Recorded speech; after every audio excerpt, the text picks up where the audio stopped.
Hello, Gita സ്പെഷ്യൽസിലേക്ക് സ്വാഗതം. ഇന്ന് ചെറിയൊരു കറി ഉണ്ടാക്കുന്ന വീഡിയോ കേട്ടോ. അപ്പോൾ വലിയ കറിയൊന്നുമല്ല, കറി എന്ന് പറയാനും ഇല്ല. നമ്മൾ ഈ വഴുതനങ്ങ വെച്ചാണ് ഉണ്ടാക്കുന്നത്. അപ്പം വഴുതനങ്ങ മുറിക്കുന്ന വീഡിയോ ഒന്നും ഞാൻ എടുത്തിട്ടില്ല കേട്ടോ. മുറിച്ചൊക്കെ വെച്ചതിന് ശേഷമാണ്. അപ്പോൾ എന്തെങ്കിലും കുറച്ച് മസാലയൊക്കെ തേച്ച് വെച്ചിട്ടുമുണ്ട്. മസാല മല്ലിപ്പൊടി, മുളക് പൊടി, കൊത്തി ചിക്കൻ മസാല, കുറച്ച് അല്ലാതെ മസാലപ്പൊടി ഉണ്ടല്ലോ, നമ്മൾ പട്ടയും പൂവൊക്കെ ഇട്ടിട്ട് അങ്ങനെ ആക്കി വെക്കുന്ന ആ മസാലയും മഞ്ഞൾപ്പൊടി, ഉപ്പ്, അങ്ങനെ ഇതെല്ലാം കൂടെ മിക്സ് ചെയ്ത് കുറച്ച് നേരം ഇതിനെ തേച്ച് വെച്ചതാട്ടോ, ഒന്ന് പിടിക്കട്ടെ. ഇത് ഈ ഒരു വട്ടത്തിൽ അധികം വണ്ണം കുറയ്ക്കാതെ കേട്ടോ മുറിച്ച് വെച്ചത്. പിന്നെ കുറച്ച് ചെറിയ ഉള്ളി, വെളുത്തുള്ളി, കറിവേപ്പില, ഇങ്ങനെ വറ്റൽമുളക്, ഇതൊക്കെയാണ് ഇതിനാവശ്യമുള്ള സാധനങ്ങൾ. അപ്പോൾ എണ്ണയൊക്കെ ചൂടാക്കി ഇനി നമുക്ക് ഈ വഴുതനങ്ങനെ പൊരിച്ചെടുക്കാം. ഒരുപാട് നൈസാക്കണ്ട കേട്ടോ, കുറച്ച് വീതിക്ക് തന്നെ ഇതിനെ പൊരിച്ചെടുക്കാം. അപ്പോൾ ഇത് എല്ലാവരും ചെയ്യുന്നുണ്ടോയെന്ന് അറിയില്ല. എന്തായാലും ഇവിടെ അച്ഛനും മോളും യൂട്യൂബിൽ കണ്ടിട്ട്, അച്ഛൻ കണ്ട രീതി വേറെയാണ്, മോള് കണ്ട രീതി വേറെയാണ്. ഇന്നിപ്പോൾ ഉണ്ടാക്കുന്നത് അച്ഛൻ കണ്ട രീതിക്കാണ്. എന്തായാലും ഞങ്ങളിന്നൊരു ചെറിയ പരീക്ഷണത്തിലാണ്. അപ്പോൾ അത് നല്ല പൊരിഞ്ഞ് മീനൊക്കെ പൊരിച്ച് വെച്ചാലുണ്ട് കേട്ടോ. കണ്ടപ്പോൾ മീനല്ലാന്ന് പറയും ഇതൊക്കെ. അങ്ങനെ അത്യാവശ്യം നല്ല മുരിഞ്ഞൊക്കെ വന്നിട്ടുണ്ട്. ഇനി ഇതിനെ നമുക്കൊന്ന് മാറ്റി വെക്കണം. ഇതിനെ മാറ്റി വെച്ചിട്ട് വേണം നമുക്ക് ബാക്കി നേരത്തെ അരിഞ്ഞ് വെച്ച ഉള്ളികളൊക്കെ ഉണ്ടല്ലോ, അതിനൊക്കെ ഒന്ന് മൂപ്പിച്ചെടുക്കണം. അങ്ങനെ ഇതിനെ ഞങ്ങൾ ഒരു പാത്രത്തിലേക്ക് മാറ്റിയിട്ടോ.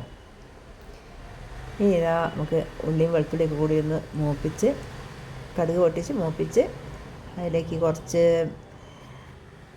ജീരകം ഇഷ്ടമുള്ള ഇതിടാം കേട്ടോ. ചെറിയ ജീരകം വേണേൽ അതിടാം, പെരിഞ്ജീരകം വേണേൽ അതിടാം. ഇവിടെ ഇട്ടത് പെരിഞ്ജീരകമാണ്. ഇതൊന്ന് മൂത്ത് കുറച്ചൊന്ന് മൂത്ത് കഴിയുമ്പോഴത്തേക്ക് നമുക്കതിലേക്ക് വറ്റൽമുളക് ഇട്ട് കൊടുക്കുക. ഇതിങ്ങനെ ഉള്ളിയൊക്കെ മൂത്ത് ജീരകം അതിൻ്റെയൊക്കെ കൂടി മണം അങ്ങനെ വരുമ്പം തന്നെ നമുക്ക് ആദ്യമായിട്ട് ഉണ്ടാക്കുന്ന ഒരു പരീക്ഷണം കേട്ടോ. നന്നാവോ ഒന്നും അറിയില്ല, എന്തായാലും ഉണ്ടാക്കി. അതിലേക്ക് കുറച്ച് മുളക് പൊടി, ഒരുപാടൊന്നും വേണ്ട. കുറച്ച് നേരത്തെ നമ്മൾ മസാലയൊക്കെ തേച്ച് എല്ലാം വെച്ചതാണല്ലോ. അപ്പോൾ എരിവ് ഇഷ്ടമുള്ളവർക്ക് കുറച്ച് കൂടുതൽ വേണമെങ്കിൽ എടുക്കുകയും ചെയ്യാം കേട്ടോ. ഇനി കറിവേപ്പിലയും കൂടെ അതോടെ ഇട്ടപ്പം പിന്നെ പറയും വേണ്ട, ആ ഒരു സ്മെല്ല് അങ്ങനെ മൂത്ത് കഴിഞ്ഞതിന് ശേഷം അവിടെ എടുത്ത് വെച്ചു. ഇനി വേണ്ട സാധനം കേട്ടോ, തൈര് ഒരു പാത്രത്തിലേക്ക് ആദ്യം ഒഴിച്ചു. ഇനി അതിലേക്ക് നമ്മൾ നേരത്തെ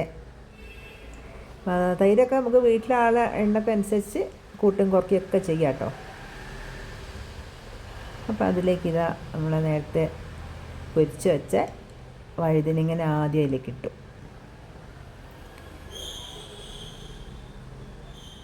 ഇനി നേരത്തെ മൂപ്പിച്ച് വെച്ച ഈ കൂട്ടും കൂടി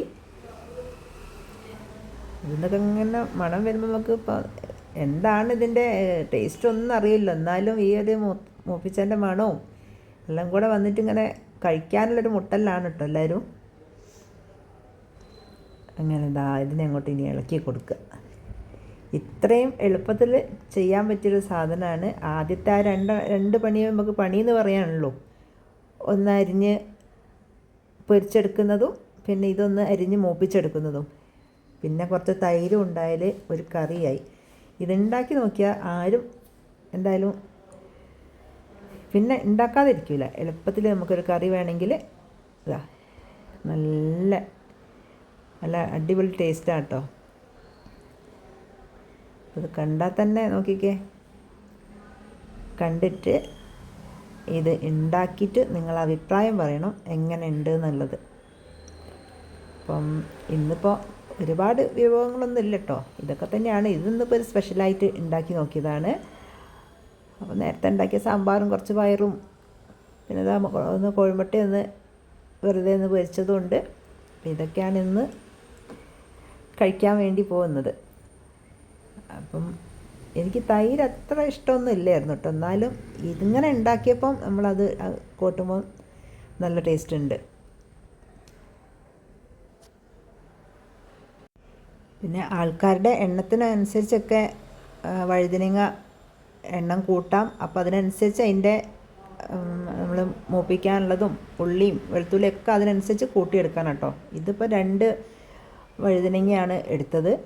അപ്പം ഓരോരുത്തരുടെ വീട്ടിലും ആളൊക്കെ ഉള്ളതിനനുസരിച്ച് അതിനനുസരിച്ച്. പിന്നെ ആദ്യത്തെ ഒരു പരീക്ഷണമാകുമ്പോൾ നമ്മൾ 2 എണ്ണത്തിലൊക്കെ ഉണ്ടാക്കിയാൽ മതി. അപ്പോൾ ഒരു പ്രാവശ്യം ഉണ്ടാക്കുമ്പോൾ നമുക്ക് മനസ്സിലാവും അതിലെന്തെങ്കിലും പോരായികളൊക്കെ ഉണ്ടോയെന്ന്. പക്ഷേ ഇത് ഞങ്ങൾ ഫസ്റ്റിൽ ഉണ്ടാക്കിയാണ്, ഇതിന് ഒരു പോരായികയും വന്നില്ല. ഇത് നല്ല അടിപൊളിയായിട്ടുണ്ട്.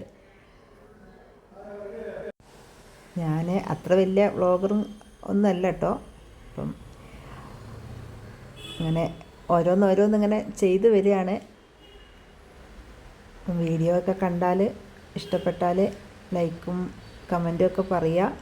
സബ്സ്ക്രൈബ് ചെയ്യാതെ കാണുന്നവരാണെങ്കിൽ ഒന്ന് സബ്സ്ക്രൈബ് ചെയ്തിട്ട് കാണുക.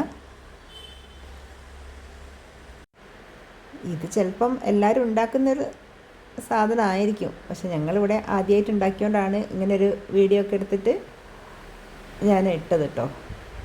ചിലപ്പം ഞങ്ങളേക്കും ഇത് കാണാതിരുന്നത്.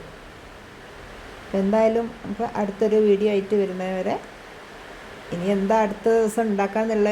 ഇപ്പം ഇങ്ങനെ ഒരു ചാനലൊക്കെ തുടങ്ങിയപ്പോൾ നമ്മളിങ്ങനെ ഓരോന്നോരോന്ന് എന്തെങ്കിലും ഉണ്ടാക്കലോ അല്ലെങ്കിൽ ചെടീൻ്റെ പരിപാടിയോ അല്ലെങ്കിൽ എവിടെയും പോകുന്ന കാഴ്ചകളൊക്കെ ആയിട്ട് അങ്ങനെ ഓരോ വീഡിയോകളായിട്ട് ഞാൻ വരുന്നതായിരിക്കും കേട്ടോ. Okay, by.